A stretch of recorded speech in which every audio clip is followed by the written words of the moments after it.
And I went to the promoters after the show and I said, how would you feel about putting a big lump sum of prize money if I pull 500 kilo? And they just like looked at each other and were like, yeah, how much do you want? Do you reckon you'd be able to get £1 million off the company if I did 500? I don't know, just put it out there. Just put it out there because I'll f***ing do it. When will you do it, boy? I'll wear their logo next year. For next year? Next year Deadlift. £1 million in the £1 million, then it'll go f***ing viral. I'll have your logo on my chest. The offer's there. We're willing to haggle. Half $1 million? I'll take 950. Yeah, seriously. So I shoot the hands, agreed a fee, and then Monday morning, can't say too much, but I put a bet on myself. Yeah. Enough to set myself up for life. Yeah. And I went on a journey.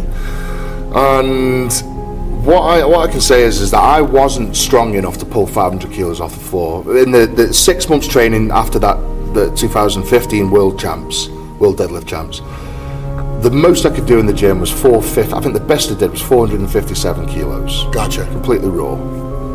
And I'm thinking to myself, how do I couldn't get past it. Every time I tried 460, 470, my head would go, and I couldn't pick it up off the floor. Yeah. So I surrounded myself with an amazing team of fucking scientists, blood nutritionists, hypnotherapists, doctors, nutritionists, everything.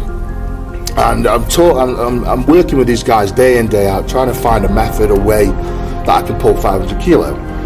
And it was actually a scientist that sat me down one day and explained to me that a day-to-day person, taking the kids to school, going to work, doing the shopping, has access to at most 50% of the muscle fibers. Okay. Someone like me and you that trains 20 plus hours a week has access to at most, and I mean at most, 70% of the muscle fibers. Okay. But then you hear stories of mothers that have been in car accidents and they can lift cars off of the kids. Yep. And they have access to 100% of the muscle fibers. And they can outstrength people like me and you. Sure. And this is what the guy said to me, is that it's a flight or fight scenario. And that's the only way you'll get access to 100% of your muscle fibers. And the only way to get that adrenaline rush is to put yourself in that situation. Yeah. Like, I can't just ask you now to say, get your adrenaline up to 100% Sure. and go and lift half a ton. Yep. You literally have to have, a pirate with a gun to your face Saying do it. and saying, you know what I mean? Yeah, yeah. Like, do this or I'm going to kill you. Sure. And that's the only way you get that adrenaline. Yeah. So I had to create that scenario without actually having someone put a gun to my head. Yeah. So I worked with. Then I ended up working with a psychiatrist and a hypnotherapist together. Okay. And we talked through, when I mean months and months, of very long sessions, very deep sessions. And I can't talk about the thoughts that I was thinking of. Sure. But I created a pinch point on my hand that I did just before I come out to the crowd. And I pinched the back of my hand. And that set me off, and it gets me in this zone where I start thinking this thought. Interesting.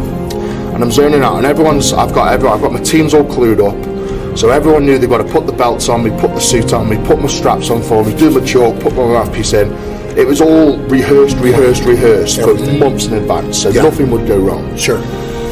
And then, I walk up to the deadlift bar, and I fucking knew that my body was not strong enough to lift 500 kilo. The most I ever did in the gym was 457 kilo. Yeah. Fact. Yeah. So I locked onto that deadlift bar, and I want everyone to go and look back at the footage. And I lock onto it and I rock it back and forth, and just before I lift, I close my eyes. Yeah. And that's when I go. I'm off.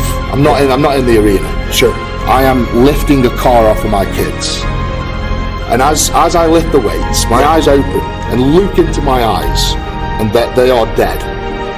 That they're not in the arena. You look into my eyes and they are dead. You had a very strange look on your face. Very strange, because I wasn't there. Yeah. And it wasn't until I stood up at the top, and then it was literally as if I came back from that motorway of lifting the kids off in the car, and I just woke up back in the arena. I was just like, fuck yeah.